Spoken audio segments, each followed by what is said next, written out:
बहू जोर जोर से चिल्ला रही है, इतनी जोर से कि मोहल्ले में आसपास के लोग इकट्ठे हो गए। कमरे में दरवाजे के पीछे कोने में बैठी बूढ़ी माँ दुखी हालात में रो रही है।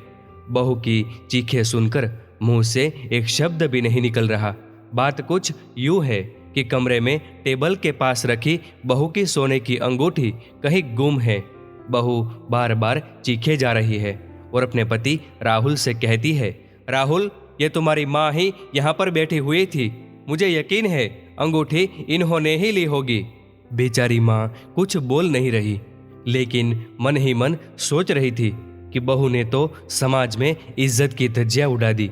राहुल उसे समझाने में लगा था कि माँ ऐसा कर ही नहीं सकती। बहू जब तक सास पर इल्जाम लगा रही थी तब तक तो ठीक था, लेकिन गुस्से में आकर बहू ने सास का हाथ पकड़ा और खींचने लगी। राहुल का गुस्सा भी 7वें आसमान पर पहुंच गया और पत्नी को जोरदार तमाचा मार दिया। शादी के अभी सिर्फ 2 ही महीने हुए थे। राहुल का यह तमाचा बहू को बर्दाश्त न हुआ और गुस्से में आकर पति को कहती है, राहुल, हर बार तुम अपनी माँ का ही पक्ष क्यों लेते हो? अंगूठी चोरी हुई है तो हुई है, और तुम्हारी माँ यहीं टेबल के पास ही बैठी थी और अंगूठी भी यहीं पर पड़ी थी, तो सबसे पहला शक तो यही होगा कि अंगूठी उसी ने ही ली हो। राहुल की आंखें भर आई और थोड़ा शांत होकर वह अपनी बीवी को कहता है, पूजा, तुम्हें मालूम है, जब मैं बहुत छोटा था तभी मेरे पिताजी का देहांत हो गया था। एक समय था जब घर में खाने के भी लाले पड़ने लगे थे। तब मेरी ये माँ लोगों के घरों में झाड़ू पोछा का काम करती और मुझे खिलाती। दिन में 2 बार का खाना तो बहुत मुश्किल से हो पाता, कभी कभी तो सिर्फ एक ही रोटी मिलती। वह रोटी मेरी थाली में रख देती और खुद एक खाली डिब्बा ढक के रखती और मुझे कहती, बेटा तू खा ले, मेरा खाना इस डिब्बे में है। मुझे पता चल जाता कि डिब्बा तो खाली है, तब मैं भी आधी रोटी खाकर आधी छोड़ देता और माँ से कहता, माँ, मेरा पेट भर गया, तुम खा लो। आज जब मैं 2 रोटी कमाने लायक हो गया तो क्या माँ के उस बलिदान को भूल जाऊं?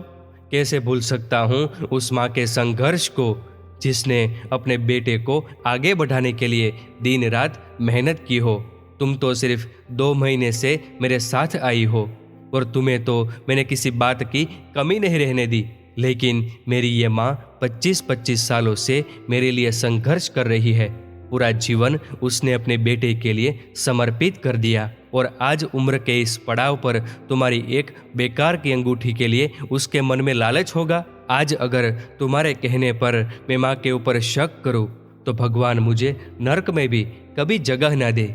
इतने में ही बड़े भाई का 5 साल का बेटा खेलता खेलता उधर आया। उसके हाथ में अंगूठी थी, वही अंगूठी जिसके लिए पूजा अपने सास पे इल्जामों की बरसात कर रही थी।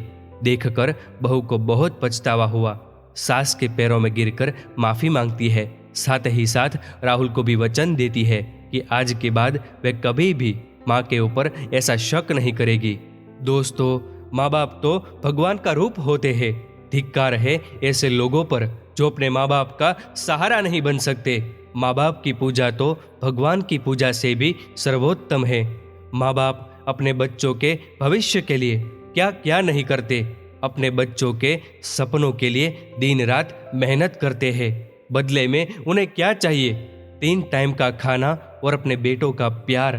क्या माँ बाप की इतनी सी इच्छा भी हम पूरी नहीं कर सकते? इस सवाल का जवाब नीचे कमेंट करके जरूर बताएगा।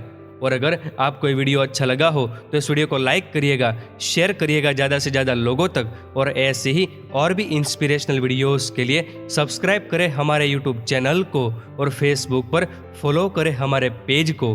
धन्यवाद।